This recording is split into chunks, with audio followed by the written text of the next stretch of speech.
ആലുവയിൽ പനി പടർന്നു പിടിക്കുമ്പോഴും ജില്ലാ സർക്കാർ ആശുപത്രിയിൽ വേണ്ടത്ര ഡോക്ടർമാരില്ല. ഇതര സംസ്ഥാനക്കാരും കൂടുതലായി ആലുവ ആശുപത്രിയെയാണ് ആശ്രയിക്കുന്നത്. കഴിഞ്ഞ ദിവസം 2 മണിക്കൂറിലേറെയാണ് രോഗികളുടെ നിര നീണ്ടത്. പരിശോധിക്കാൻ ഒരു ഡോക്ടർ മാത്രമാണ് ഉണ്ടായിരുന്നത്. ഒരു ഡോക്ടറുള്ളൂ.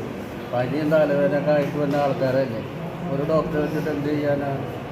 ഡെങ്കിപ്പനി, എലിപ്പനി, വൈറൽ പനി തുടങ്ങി ഏത് ഇനമെന്ന് വിദഗ്ധമായി പരിശോധിക്കാൻ പോലും ഡോക്ടർമാർക്ക് കഴിയുന്നില്ലെന്ന പരാതിയും ഉയരുന്നുണ്ട്.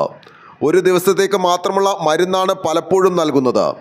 ആലുവയിൽ ഗവർണർ വരുമ്പോഴും മുഖ്യമന്ത്രി വരുമ്പോഴും ഡ്യൂട്ടിക്ക് ആലുവ ആശുപത്രിയിൽ നിന്നാണ് ഡോക്ടർമാർ പോകുന്നത്. കേരള ഗവർണർക്ക് പുറമെ ബംഗാൾ, ഗോവ ഗവർണർമാരും പലപ്പോഴും ആലുവയിൽ തങ്ങാറുണ്ട്.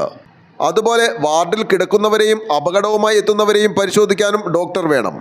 രോഗികൾ വർദ്ധിച്ചതനുസരിച്ച് ഇവിടെ അധിക ഡോക്ടർമാരെ നിയോഗിക്കുന്നുമില്ല.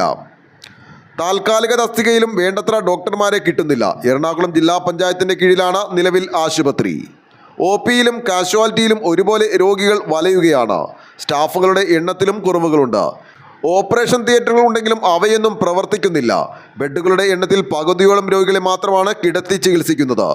വരുന്നവരെ മെഡിക്കൽ കോളേജിലേക്ക് പറഞ്ഞുവിടുകയാണ് പതിവ്. പ്രസവ വാർഡ്, വൃദ്ധരുടെ തുടങ്ങിയ ഉദ്ഘാടനം ചെയ്തെങ്കിലും ഇതൊന്നും ഇപ്പോഴും പ്രവർത്തനം ആരംഭിച്ചിട്ടില്ലെന്നും പരാതി ഉയരുന്നുണ്ട്. ആലുവ ലൈവ് ന്യൂസിന് വേണ്ടി സിദ്ദീഖ് കാരക്കാടിനൊപ്പം സനൂപ് കളമശ്ശേരി.